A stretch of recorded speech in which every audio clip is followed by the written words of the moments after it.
இந்த உறுதிப்பாடு. நான் யோசித்து பார்க்கிறேன், நம்மில் ரசனை இருக்கிறதா? எதை நாம் ரசிக்கிறோம்? இன்று கூட நான் சுதா அவர்களிடத்தில் பேசிக் கொண்டு வந்தேன். நகைச்சுவை என்கின்ற பெயரில் நம்முடைய ரசனையை மாற்றுகிறார்கள். அனுமதிக்கலாமா? சிரிச்சிடுறோங்க, நம்ம டோன் பார்த்து சிரிச்சிடுறோம். தப்பான விஷயங்களுக்கு பெண்கள் நிறைய சிரிக்கிறோம். கோபம் வருவதே இல்லை நமக்கு. தப்பான விஷயங்களுக்கு எப்படி நாம் சிரிக்க முடியும்? சொல் முக்கியமே தவிர சொல்லினுடைய தொனியை வைத்து நம்ம ஏமாற்றுகிறார்கள். ஜாகிரதை. ஜாகிரதையாக இருக்கின்ற பொழுதுதான் இதிலிருந்து நம்மால் வெளியில் வர முடியும். எல்லாம் மேல இருக்கிறவன் பார்த்துப்பான்னு ஒரு ஜோக் இருக்கு தெரியுமா? என்ன ஜோக் அது? கணவனை தவிர்த்து வேறு ஒரு ஆணோடு நட்பு கொண்டிருக்கக்கூடிய, தொடர்பு கொண்டிருக்கக்கூடிய ஒரு பெண் ஆண் வீட்டிற்கு வரான உடனே பர்ண மேல எல்லாம் அவரை மறைச்சு வச்சிடறார். அதானே? அவர் உள்ள வந்து கேட்டா எல்லாம் மேல இருக்கிறவன் பார்த்துப்பா, எல்லாம் எல்லாரும் சிரிக்கிறோமே. நம் வீட்டில் அது நடந்தால் சிரிப்போமா? குடும்பம் என்கின்ற நிறுவனத்திற்கு இது சரி வருமா? அப்படி என்றால் அதை எப்படி நம்மால் ரசிக்க முடியும் என்கிறேன் நான். நகைச்சுவை கூட மாண்போடு இருக்க வேண்டும், பண்பாட்டோடு இருக்க வேண்டும் என்பதுதானே முன்னோர்கள் நமக்கு சொல்லி தந்திருக்கிறார்கள். ஒழுக்கக்கேடான விஷயங்கள் எப்படி நகைச்சுவையாக நம் சமூகத்தில் மாறியது என்று நான் கேட்கிறேன். சொல்லை சரியாக புரிந்து கொள்கின்ற பொழுது நமக்கு ரௌத்ரம் வரும். தொனியின் மீது நாம் போக மாட்டோம். இந்த அலர்ட்னஸ் இருக்கல. நான் உங்கள் எல்லோரிடத்திலும் கேட்கிறேன், ஆர்ப்பாட்டமாகவும் சத்தமாகவும் பேசக்கூடியவர்களுடைய பேச்சை நாம் கவனிப்பது போல் அமைதியாக சிந்தனையுடன் பேசக்கூடியவர்களுடைய பேச்சை நாம் கேட்பதே இல்லை. பயிற்சி அப்படி நமக்கு. 24 மணி நேரம் சிரிக்கிறதுக்கு ஒரு சேனல் இருக்குன்னா அது இங்கதான் இருக்கு. சிரிப்புல என்ன வேணாலும் சொல்லலாம். ஒரு பேச்சாளர் சொல்கிறார், ஏய் குரங்கே, குரங்குக்கு பிறந்த குரங்கே. எல்லாரும் சிரிக்கிறோம், நம்மளை பத்தி சொல்ற.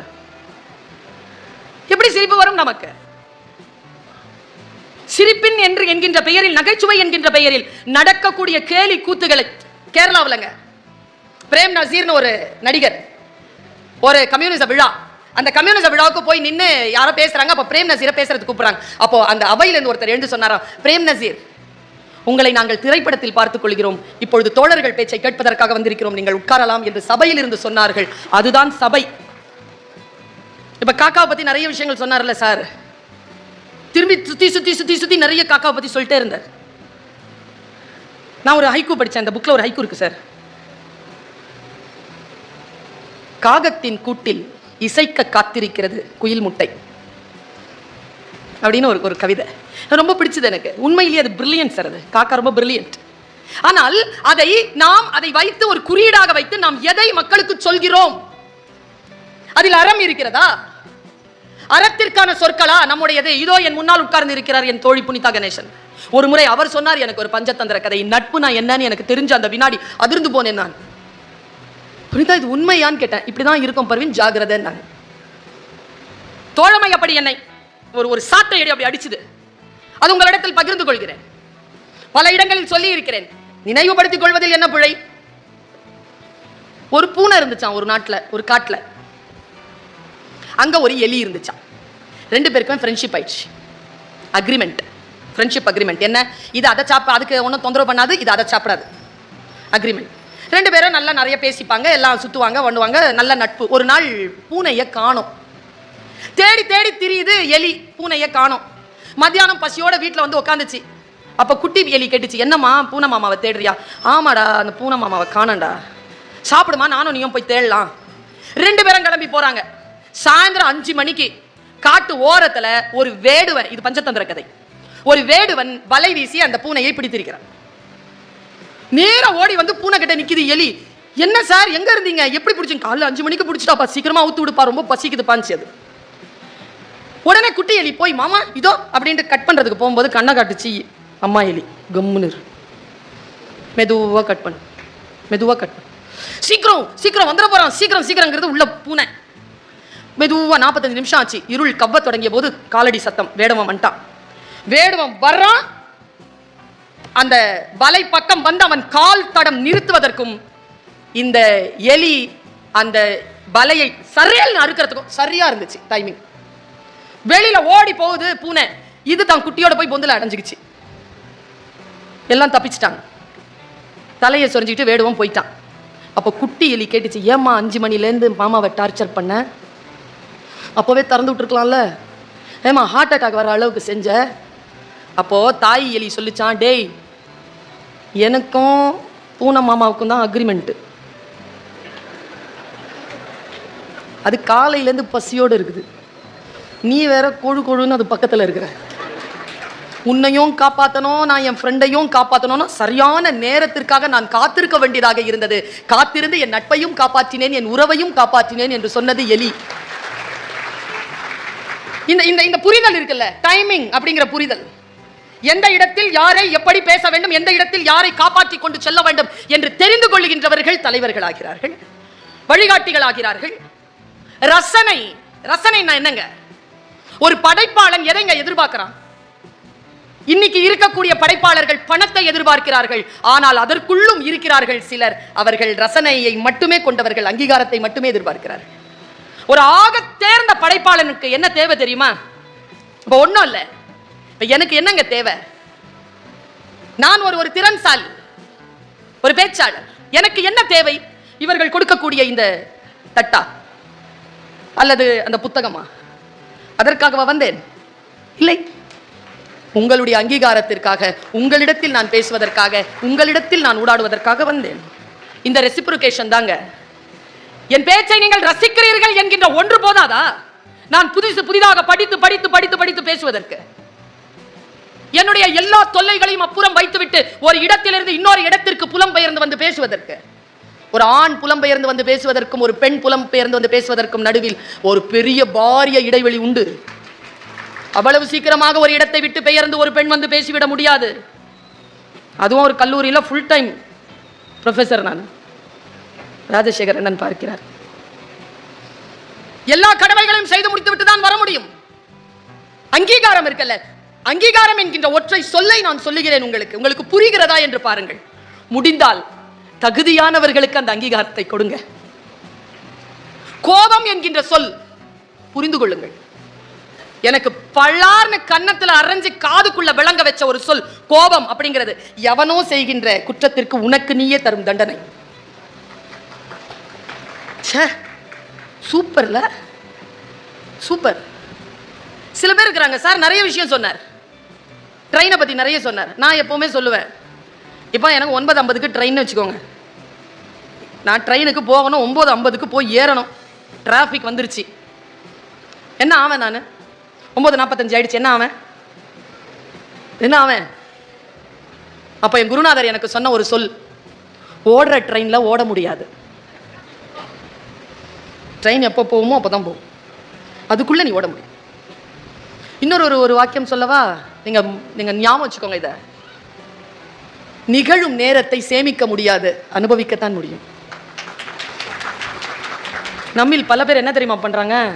முக்கியமான ஒரு இடத்துக்கு போவாங்கங்க, அங்கே போய் செல்ஃபி பிடிச்சி, என்ன இப்போ இடத்த பாரு, அதுக்கு தானே போனேன், அதை போய் ரெக்கார்ட் பண்ணிட்டு இருப்பாங்க. நான் பேசுறேன்ல, என் பேச்சை ரெக்கார்ட் பண்ணி எத்தனையோ இருக்குல்ல, ஆயிரக்கணக்கில் அங்கே இருக்குல்ல, இதையே ரெக்கார்ட் பண்ணிட்டு உட்காந்துருக்கீங்க. கேளுங்களேன், உங்க முன்னால வந்து நீங்க பேசிட்டு இருக்கிறல, கேளுங்க. இந்த வினாடியை நீங்கள் அனுபவிக்கத்தான் முடியும், சேமிக்க முடியாது. சேமிப்பது வேறு யாருக்காகவோ தான், உங்களுக்காக இதை சேமித்துக் கொள்ளவே முடியாது.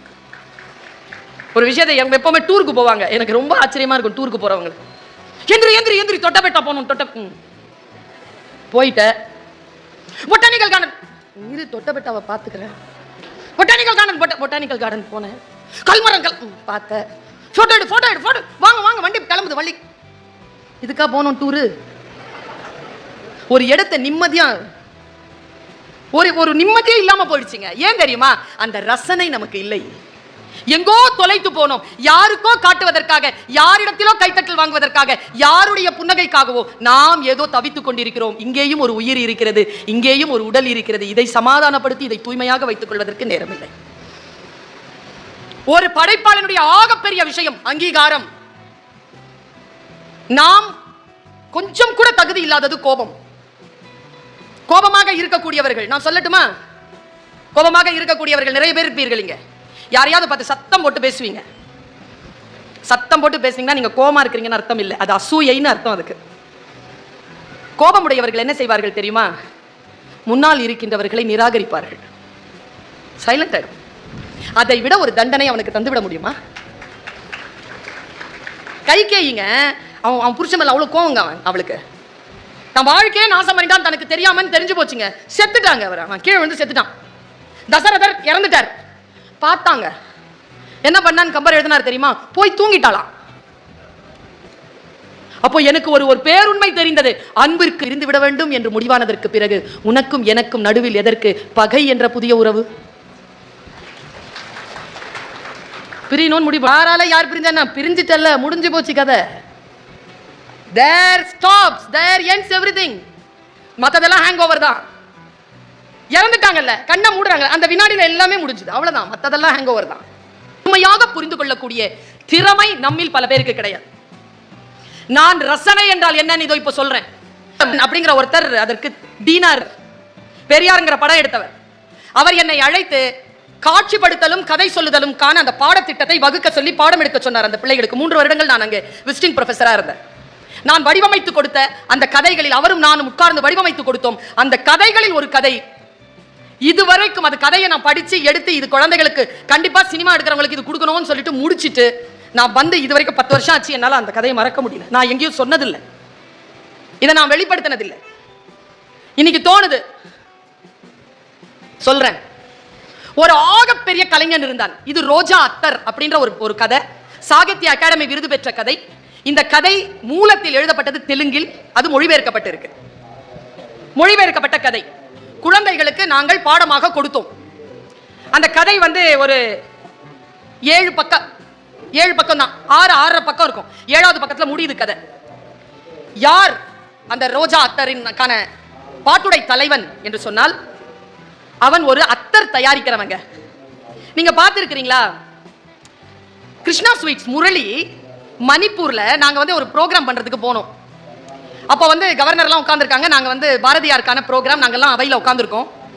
அவர் என்ன பண்ணார், அவருடைய கடையிலிருந்து ஒரு டிஃப்ரெண்டான மைசூர் பாக்கை எடுத்துட்டு வந்தார்.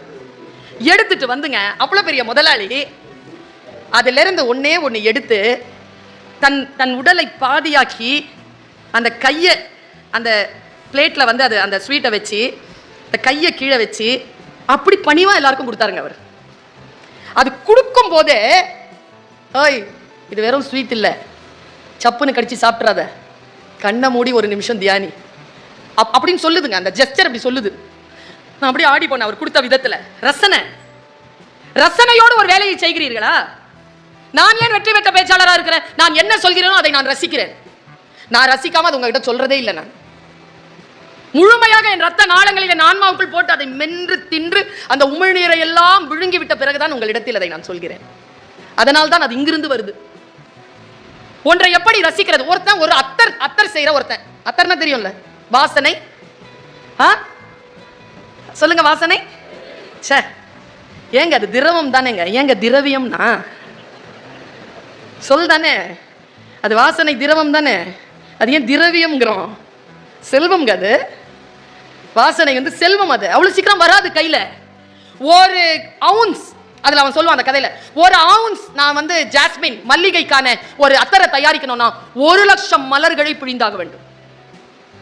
1,00,000 மலர்களை பிழியாமல் என்னால் ஒரு அவுன்ஸ் எடுக்க முடியாது. 2,00,000 ரோஜா இதழ்கள் பிழியப்பட்டால் தான் ரோஜா அத்தர் வரும். இவ்வளவுதான் இருக்கும் அத்தர். அவன் பாக்தாத்தில் இருக்கக்கூடிய இளைஞன், அங்க தேடுறான். அவன் நிறைய புகழ் பெற்று விட்டான் அந்த ஊர்ல. எங்கேயோ ரசிகன் இருக்கிறான்னு அவனுக்கு தெரிஞ்சு போச்சு. அந்த ரசிகன் இருக்கிறது இந்தியாவில். அந்த இந்தியாவிலையும் ஹைதராபாத்ல இருக்கிறான். அவன் ஹைதராபாத்ல அன்றைக்கு ஆட்சி செய்து கொண்டிருந்த நிசாம். தெரிஞ்சு போகுது அவனுக்கு. அந்த ரசிகனை தேடி அத்தர் எடுத்துக்கிட்டு வராங்க. இதாங்க கதை. நான் அப்படியே சொல்றேன், நீங்க கேமரா ஆன் பண்ணுங்க. பாக்தாதிலிருந்து ஒரு இளைஞன் குதிரை ஏறி இந்த பெரிய ஆடையோடு தலையில் பெரிய தலப்பாகையை கட்டிக்கொண்டு அத்தரை பேழையில் வைத்துக்கொண்டு குதிரையில வரான். கப்பல்ல இருந்து குதிரையில வரான். வந்து அந்த ஹைதராபாத்குள்ள நுழைஞ்சிட்டான். நுழைஞ்சதும் அவனுக்கு தெரியுது இந்தியன் பாலிடிக்ஸ். அவனால் நிசாமை சந்திக்க முடியவில்லை. திவானை சந்தித்தால் தான் நிசாமை சந்திக்கும். நேரா திவானை போய் பார்த்தா திவான் ஒரு லூசு, அவனுக்கு ரசனையே கிடையாது. அவன்கிட்ட போய் எப்படி இந்த விஷயத்தை சொல்றது? இருந்தாலும் போறான். போய் அவ்வளோ அழகா ஒரு பட்டு துணியை விரிச்சு தான் வெல்வெட் அந்த பேழையில வச்சிருந்த கூடிய அந்த சந்தன இதை எடுத்து அத்தரை எடுத்து அவன் முன்னால் அப்படி கொடுக்குறான். அவன் அதை பார்த்துட்டு, வாட் இஸ் திஸ் நான் சன்ஸ், போ ஏது இவனை நகத்து, அதை அந்த பேழையை தூக்கி வை, இவனை வெளில போ சொல்லு அப்படின்றான். அவன் மனம் நொந்து வெளியில வரான். வேற ஒருத்தரை போய் வேற ஒரு மந்திரியை பார்க்க போறான். அங்க மல்லிகைப்பூ இதை அவன் 3 தான் கொண்டு வரான். ஒன்று சந்தனம், ஒன்று மல்லி, ஒன்று ரோஜா. அங்க போய் அந்த மல்லிகை பூவை அவனுக்கு கொடுக்குறான். கொண்டு போயிருவானோன்ட்டு அவனை துரத்தி விட்டுறான். கையில இருக்கிறது ரோஜா அத்தர். எப்படியாவது இது நிசாம் கிட்ட சேர்க்கணும்னு முடிவு பண்றாங்க. அவன் இன்றைக்கு எத்தனையோ படைப்பாளிகள் அங்கீகாரம் இல்லாமல் தவிக்கிறார்கள் இல்ல, ஒரு விஷயத்தை விற்க முடியாம தவிக்கிறாங்கல்ல, அவங்களுக்கு எல்லோருக்குமான கதை இது. தன்னுடைய படைப்பு மிக உயர்ந்ததாக இருக்கின்ற பொழுது சபைப்படுத்த முடியாமல் தவிக்கக்கூடிய கலைஞர்களுக்கான ஔஷதம் இந்த கதை. அவன் என்ன பண்றான், அதை எடுத்துட்டு எங்க நிசாம் வெளியில வருவானோ அப்ப அவன் கையில கொடுத்துடலாம்னு சொல்லிட்டு காலையில அவன் எப்பவுமே குதிரையில உலா வருவான் அப்படின்றத அவனுக்கு தெரியுது. நேரா போய் அந்த கோட்டைக்கு வெளியில கும்பலோடு நின்னுக்கிறான். குதிரை சத்தம் கேட்குது, கண்வாய் வருது முன்னால. நேரா கொஞ்சம் கொஞ்சமா நகர்ந்து அந்த அந்த நிசாமுனுடைய அந்த குதிரை வரக்கூடிய பக்கத்துல போய் நின்னுட்டாங்க. அவன் நிசாம் வந்த உடனே ஷஹின்ஷான்னு சொல்லி கொடுத்து அதை கொடுத்துடணும், அவ்வளவுதான். அந்த அந்த ரேஞ்சில் அவன் வந்து நிற்கிறான். அந்த குதிரை இப்படி வரும் பொழுது ஒரு காவலாளி அவன் கையை பிடிச்சிடறான். தர தர தர தரன்னு இழுக்கிறாங்க. குதிரை கடந்து போகுது. தர தர தரன்னு பிடிச்சி இழுக்கிறவன் திரும்பி அந்த நிசாமுடைய குதிரையை பார்க்கறான். நிசாம் கடந்து போறான். தான் இவ்வளவு கஷ்டப்பட்டது அவனை சந்திக்கிறதுக்காக. இதோ இதற்கு மேல் அவனை சந்திக்க போவதில்லை. அவன் கடந்து போகிறான். இவன் என்ன தெரியுமா பண்றான், அதை முடியுது. கை பிடிச்சிட்டு இந்த கையை சுத்துறான். சுத்தி இப்படி வலதுபுறமா சுத்தி இப்படி வந்து இடுப்புல இருந்து ரோஜா அத்தரை எடுக்கிறான். அந்த குதிரை இப்படி போதில் கடந்து அந்த ரோஜா அத்தருக்கான அந்த புட்டிய, அந்த போத்தலை, சின்ன அந்த கண்ணாடி குமிழ ஒரே அடியா அடிச்சு அந்த பாறையில உடைக்கிறாங்க. இந்த பாறையில் உடைத்த அந்த ரோஜா அத்தரின் மனம் அப்படியே பரவ, குதிரை போயிட்டு இருந்த குதிரை அது அப்படியே எழுதிருப்பாருங்க. அவரு அப்படியே எடுத்து மூண்டு நிக்குதுங்க. அது கால் தூக்கிக்கிட்டு அவன் எதுக்காக குதிரை நிக்குதுன்னு பார்த்துட்டு அந்த மனத்தோடு அவன் ஒரு நிமிடம் கண்ணை மூடி அதை முழுமையாக சுவாசிக்கிறான். அந்த நிசாம் அதை சுவாசித்ததை பார்க்கிறான் கலைஞன். தனக்கான அங்கீகாரம் இதோ கிடைத்து விட்டது என்று சொல்லி அந்த சால்வை எடுத்து அப்படி போத்திக்கிட்டு அவன் பாக்தாத் நோக்கி நடந்தான் என்று சொல்லி அந்த கதை முடியும். நீங்கள் நம்பினால் நம்புங்கள், 2020 மார்ச் 9ஆம் தேதி நான் ஹைதராபாத்திற்கு மகளிர் தினத்திற்காக சென்றிருந்தேன். அப்பொழுது கோல்கொண்டாவிற்கு போகக்கூடிய வாய்ப்பு. போய் நீங்கள் நம்பினால் நம்புங்கள், அந்த பாறைகளை தொட்டு முகர்ந்து பார்த்தேன். அதில் ரோஜா மனம் இருந்தது. ரசனை அதுதானே. ஒரு மனிதனுக்கு இதை விட வேறு என்ன வேண்டும்? நம்முடைய வாழ்க்கையில் நாம் கவனத்துடன் இருப்பதும் ரசனையுடன் இருப்பதும் தான் நமக்கான விஷயங்கள். கோபமா, சிரிப்பா, புன்னகையா, காதலா, காமமா, எல்லாவற்றுக்கும் பொருள் உண்டு. அந்த பொருளை சரியாக புரிந்து கொள்வது. சரியாக புரிந்து கொள்ளப்படாதவர்கள் என்ன செய்கிறார்கள்? அந்த சொல் தரும் பொருளினால் பாதிக்கப்படுகிறார்கள்.